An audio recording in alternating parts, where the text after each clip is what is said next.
छात्रों नमस्कार। हितोपदेश में हम एक वृद्ध गिद्ध जिसका नाम जरदगव था और एक बिलाऊ की कहानी पढ़ रहे थे। इसमें बताया जा रहा था इससे पूर्व जो सुबुद्धि नामक कौवा है वो अपने चित्रांग नामक हिरण मित्र को बताता है कि किसी अनजान या अचानक आए हुए व्यक्ति के साथ मित्रता नहीं करनी चाहिए। अगर कोई मित्रता करता है तो उसकी वैसी ही स्थिति होती है जैसी कि वृद्ध जरदगव गिद्ध की हुई। यहाँ हम पढ़ रहे थे कि बिलाऊ जो जरदगव गिद्ध के पास रहने वाले पक्षियों के बच्चों को खाने के लिए उसके समीप आता है, विश्वास उत्पन्न करता है और तरह तरह की धर्मशास्त्र की बातें करता है और उस जरदगव को बुद्धू बनाकर, मूर्ख बनाकर उसके साथ वो मित्रता कर लेता है। अब हम आगे देखेंगे कि 66 श्लोक हमने पढ़ लिए थे। अब नेक्स्ट श्लोक देखेंगे। मर्तव्यमिति यद दुखम पुरुषस्य उपजायते शक्यते नानुमानेन परेण परिवर्णितुम। इससे पूर्व वाले श्लोक में ये बताया गया था कि दो तरह के प्राणी होते हैं, एक वो जिसका मांस खाया जाता है और दूसरा वो जो मांस खाता है। तो मांस खाने वाला व्यक्ति कुछ समय के लिए क्षणिक उसे जो है संतुष्टि मिलती है, भूख शांत होती है, खुशी मिलती है, किंतु जिसका मांस खाया जाता है वो प्राणी हमेशा हमेशा के लिए अपने प्राणों से मुक्त हो जाता है, उसके प्राण चले जाते हैं। तो उन दोनों में बड़ा अंतर बताया गया था। अब अगला श्लोक हम देखेंगे कि मर्तव्यमिति यद दुखम पुरुषस्य उपजायते शक्यते न अनुमानेन परेण परिवर्णितुम। कि मर्तव्यम इति कि मरना है, मरना पड़ेगा या मनुष्य मरणशील है, ऐसा सोचकर ही यद दुखम पुरुषस्य उपजायते, मनुष्य को जो दुख होता है, तेन अनुमानेन परह अपि परिरक्षितुम युक्त है। क्या है कि तेन उसके द्वारा, अनुमानेन उस अनुमान से, परह अपि अन्य व्यक्ति भी, परिरक्षितुम रक्षा करने के लिए युक्त है, समर्थ होता है। कहने का मतलब यह है कि मरना अवश्य होगा, मरना अवश्य पड़ेगा। ऐसा सोचकर, इस विचार से व्यक्ति को जो दुख होता है इसका अनुमान करके अन्य व्यक्ति दूसरे की रक्षा करने में समर्थ होता है। मर्तव्यम मृ धातु तव्यत प्रत्यय, उपजायते उपसर्ग है, जन धातु है, लट लकार प्रथम पुरुष एक वचन, आत्मनेपदी। अनुमानेन अनुमीयते अनेनिति, अनुमान, अनुमन और गय प्रत्यय, परिरक्षितुम परि उपसर्ग, रक्ष धातु और तुमुन प्रत्यय, युक्त है, युज धातु और कत प्रत्यय।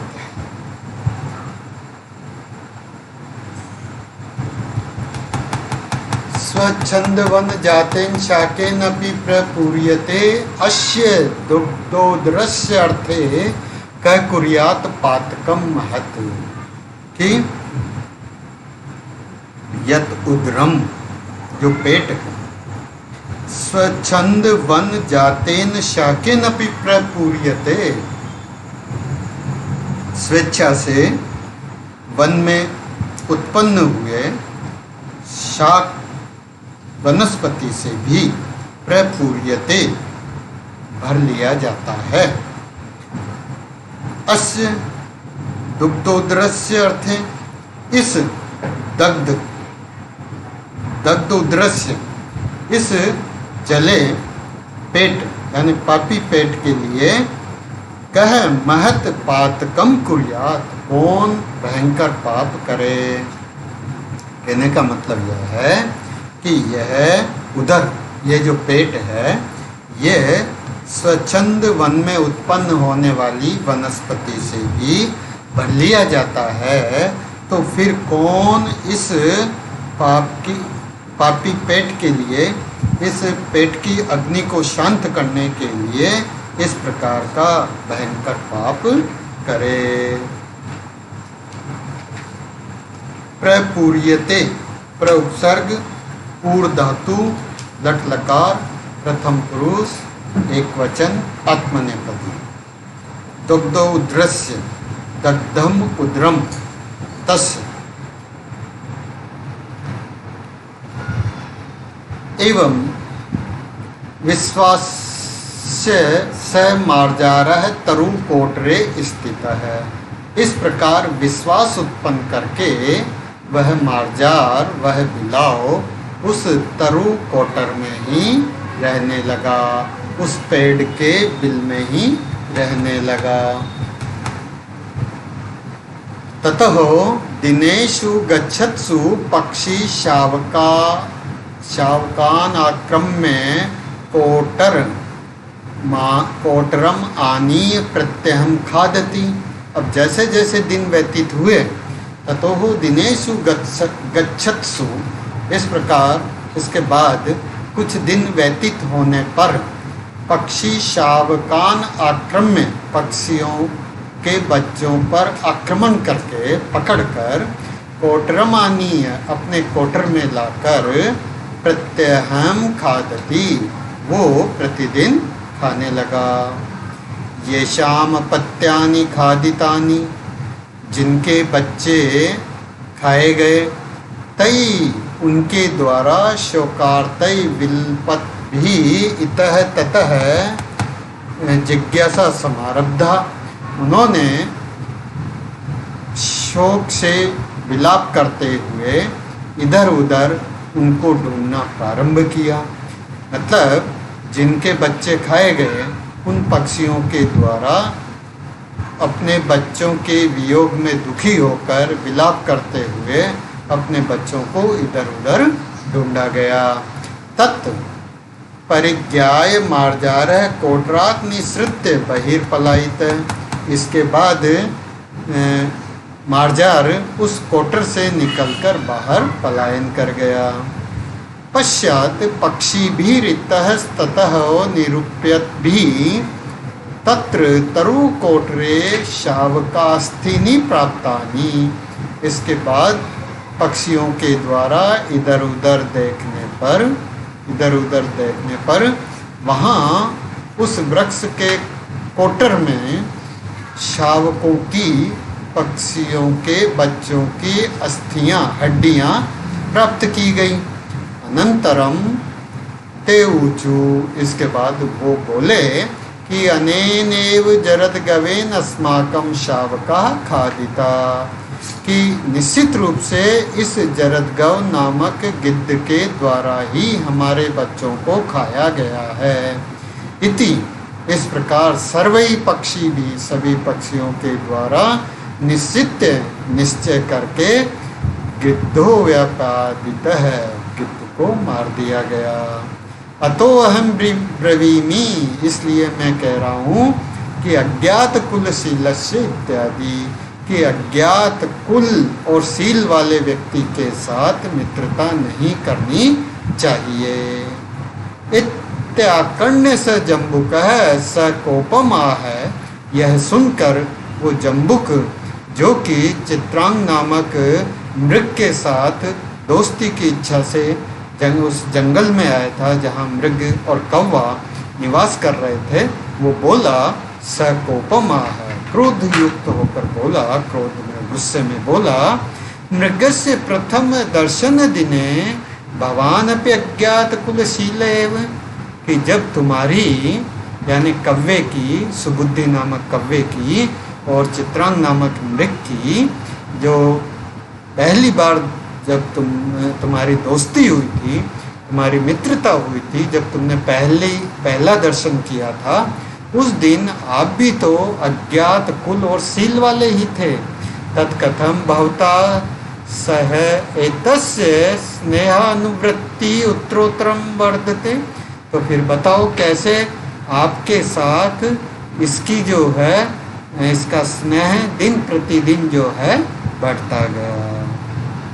अब देखिए कि हुआ क्या कि वो जो बिलाव था वो उस कोटर में रहने लगा, उस जरद गौ गिद्ध और बच्चों के साथ। और दिन प्रतिदिन जैसे जैसे समय निकला, वो उन पक्षियों के बच्चों को खाता जाता। अब जब वो उसने कई दिनों तक ऐसा किया, तो जो पक्षी थे उन्होंने अपने बच्चों को इधर उधर ढूंढने के बाद उस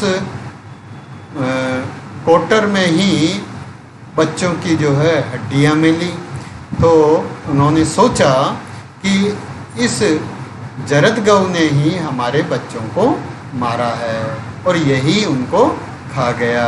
ऐसा सोचकर सभी पक्षियों ने उस पर आक्रमण कर दिया और उस जरद गऊ नामक गिद्ध को मार दिया।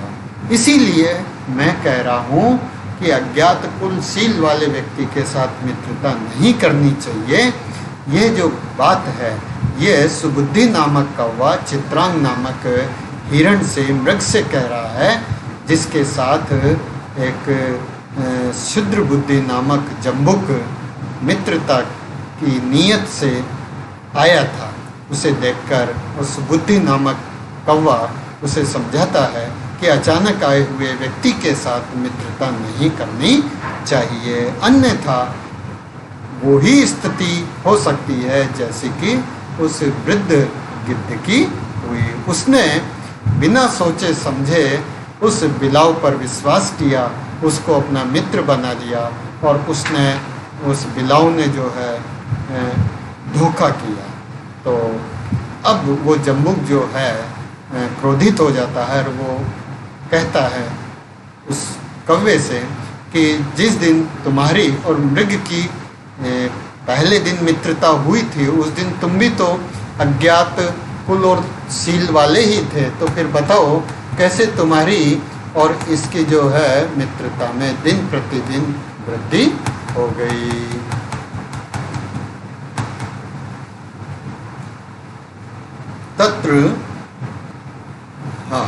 यत्र विद्वज्जनो नास्ति श्लाघ्य है तत्र अल्पधीरपि निरस्त पादपे देशे एरंडो अपि द्रुमायते। कि जहाँ यत्र विद्वज्जन नास्ति, जहाँ पंडित लोग नहीं होते हैं, जहाँ विद्वान लोग नहीं होते हैं, तत्र वहाँ अल्पधीरपि श्लाघ्य है, वहाँ कम ज्ञानी भी हैं प्रशंसनीय होते हैं, प्रशंसा को प्राप्त करते हैं।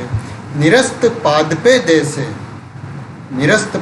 देशे यानी वृक्ष विहीन स्थान पर, वृक्ष विहीन देश में एरंड का पौधा भी जो है द्रुमायते पेड़ माना जाता है। कहने का मतलब यह है कि जहाँ विद्वान नहीं होते वहाँ अल्प ज्ञानी भी जो है प्रशंसनीय होता है। किस प्रकार? एक दृष्टांत के माध्यम से बताया जा रहा है कि जिस तरह पादप रहित वृक्ष विहीन स्थान पर एरंड का पौधा भी जो है वृक्ष माना जाता है। अन्यच्च और भी अयम निज परो वेत्ति गणना लघु चेत साम उदार चरिता नाम तो वसुदैव कुटुंबकम। अयम निज है, ये मेरा है। परह वा इति गणना, अथवा ये पराया है। ये मेरा है अथवा पराया है, इस प्रकार की गणना, इस प्रकार का मानना, इस प्रकार का सोचना लघु चेतसाम भक्ति, लघु चित्त वाले लोगों का होता है। ऐसा जो है अल्प बुद्धि वाले लोग सोचते हैं। तो अव्यय है। उदार चरिता नाम, उदार चित्त वाले, उदार चरित्र वाले लोगों के लिए तो वसुधा एव कुटुंबकम, वसुधा ही, ये संपूर्ण पृथ्वी ही कुटुंबकम यानी एक परिवार के समान होती है। अयम निजः परः वा, कि ये मेरा है अथवा यह पराया है, इस प्रकार की गणना, इस प्रकार सोचना लघु चेतसाम भवति, अल्प बुद्धि वाले लोगों की होती है। क्योंकि उदार चरिता नाम, उदार चरित लोगों के लिए तो वसुधा एव कुटुंबकम, संपूर्ण पृथ्वी ही कुटुंब के समान होती है।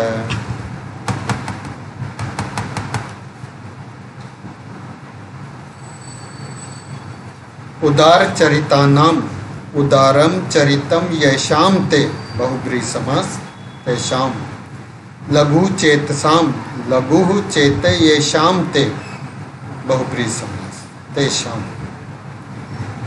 यथा अयम मृगो मम बंधु तथा भवानपि, जैसे यह मृग, यह चित्रांग नामक मृग मेरा मित्र है, तथा वैसे ही भवानपि, वैसे ही आप भी मेरे मित्र होंगे। भवान यहाँ जो है सुबुद्धि नामक कव्य के लिए आया है। मृगो अब्रवीत, मृग बोला किम अनेन उत्तरेण, इस